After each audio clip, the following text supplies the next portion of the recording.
I was only 5 when I first saw my father in his uniform. He looked taller than any man I had ever seen.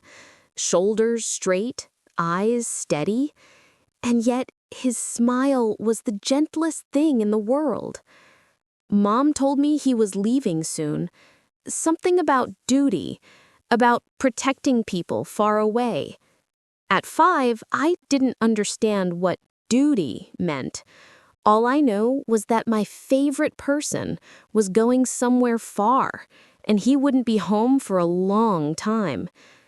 He knelt down, tied the red ribbon in my hair, and whispered, "Whenever you miss me, look at the stars. I'll be looking too."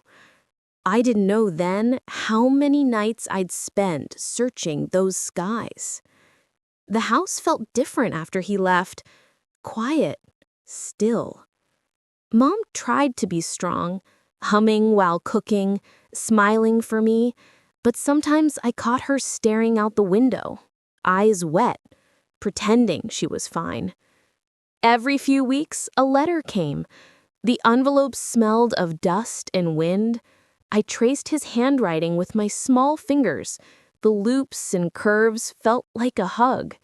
He wrote about children near the camp, about sunsets he wished I could see, and how he missed the sound of our laughter more than anything. I drew pictures for him, stick figures holding hands under a sun. Mom folded them carefully, as if paper could carry love across oceans. Years passed, like pages turning in a book. I grew taller, learned to read properly, learned to wait. Waiting became part of who I was. When he came home on leave, the world lit up. The door opened. I ran into his arms so fast I nearly knocked him over. His laugh, that deep, warm laugh, filled the house again. He smelled of soap and metal, of distance and safety all at once. We spent that week doing everything. He fixed my bike, burned the pancakes, watched cartoons with me. He tucked me in every night and told stories about the stars, the same ones he promised to watch with me. But a week isn't forever, and forever is what I wanted. The morning he left again, I tried to be brave. He kissed my forehead and whispered, "You make me proud just by being you." Then he turned and walked to the truck waiting at the gate.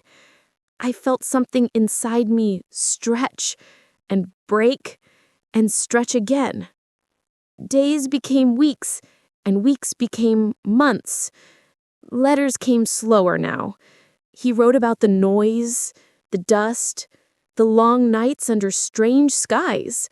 He said the stars looked smaller there, but he still searched for the brightest one and called it mine.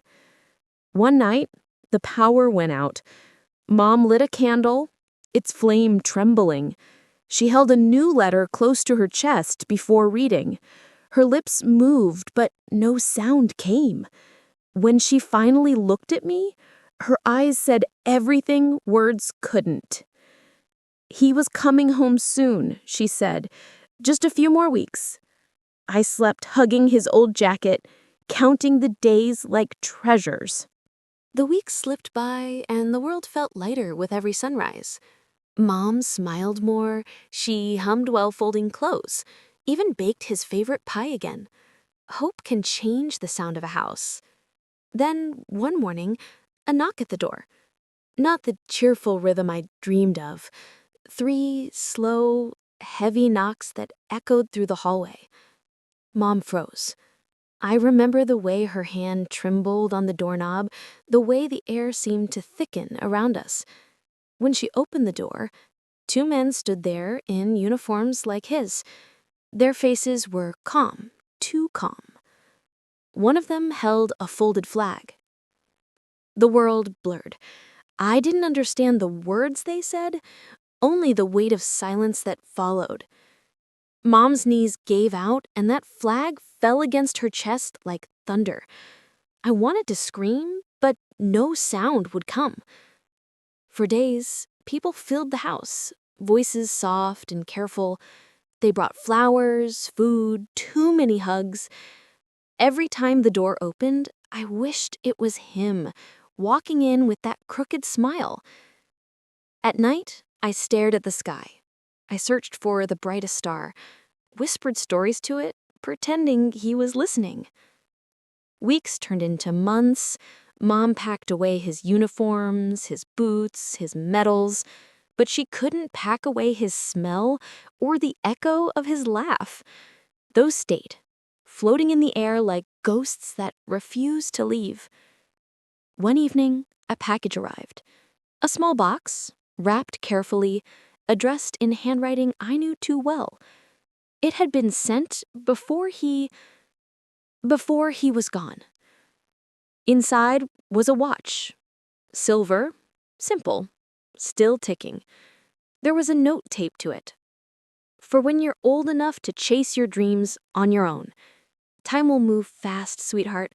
Don't let it outrun you. I wore that watch everywhere.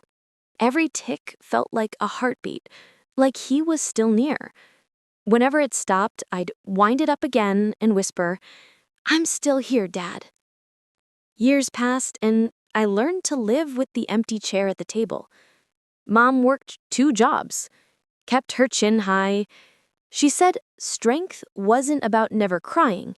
It was about standing after you do. I grew older, graduated, carried his photo in my pocket. When I walked across that stage to get my diploma, I could almost hear his voice. "You make me proud just by being you."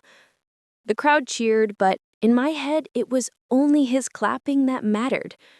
Sometimes I'd visit the place where his name was carved in stone. Rows of names, each one a story unfinished. I'd sit there, trace the letters of his name with my fingertips, and talk to him like he never left. I told him about my dreams, about how Mom was doing, how sometimes I still looked at the stars and wondered if he could see me growing up. And maybe he could. Maybe love doesn't vanish, it just changes its shape. The years kept unfolding, faster than I wanted them to. The sound of that old watch became the rhythm of my life, tick by tick, moment by moment. I studied hard, built a career, met people who never knew him. Whenever someone asked about my father, I'd smile softly and say, "He was a soldier, but more than that, he was my compass." There were days I felt lost, uncertain of where I was heading. On those days, I'd hold the watch close to my ear, listen to the steady ticking, and imagine his voice guiding me again. One night, I found myself driving toward the coast. The sky was wide open, filled with stars that shimmered like whispers. I stepped out of the car, the wind salty and cold, and I looked up. For a moment, I could almost see him there, standing beside me, smiling that same gentle smile. I whispered, "I'm doing okay, Dad. I'm still chasing my dreams, just like you told me to." The waves crashed softly like applause from another world. A single tear rolled down, not of sadness, but of peace. I realized something that night. Heroes aren't only those who wear uniforms. They're the people who keep loving, who keep showing up, even when life takes away what they love most. Dad taught me that courage isn't loud. Sometimes it's the quiet act of waking up every morning, choosing to keep going. So, I keep going.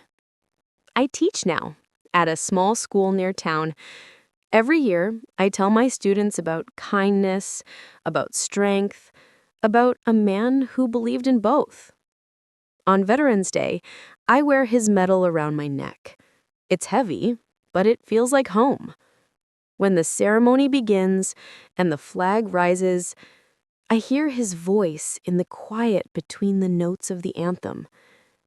He says, Stand tall, sweetheart. You carry my name with honor. And I do. I stand tall. Because his story isn't over. It continues in me. In every heartbeat, every word I speak. Sometimes I still look at the stars. I pick the brightest one, and I talk to it like I used to when I was little. I tell it everything I never got to say. Thank you for the bedtime stories. Thank you for teaching me courage. Thank you for loving me enough to leave, and for leaving enough love to last a lifetime. Then I close my eyes, and I hear the ticking of that old watch again. Steady, calm, endless. Time keeps moving, and so do I. But somewhere between each second, between each breath, I know you're still watching, still proud. And maybe that's what forever really means.